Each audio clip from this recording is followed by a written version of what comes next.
तो इस पेशेंट में जो कि अनफिट है, ये वाला आपको प्रोटोकॉल रखना पड़ेगा कि physiotherapy along with pain killers, local applicants और सप्लीमेंट्स तो डेफिनेटली साथ देने ही पड़ते हैं। क्या फिजियोथेरेपी कराना भी जरूरी है? फिजियोथेरेपी एक बहुत इंपॉर्टेंट चीज है और फिजियोथेरेपिस्ट जो अच्छे हैं वो हमारी बहुत ज्यादा हेल्प हैं। ऑर्थोपेडिक सर्जरी जो है फिजियोथेरेपी के बगैर मुकम्मल है ही नहीं।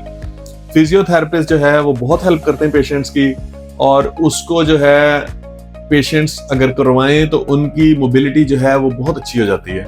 मसल स्ट्रेंथनिंग भी वो अच्छी करा देते हैं, तो उससे पेशेंट की लाइफ पे बहुत पॉजिटिव इफेक्ट आता है।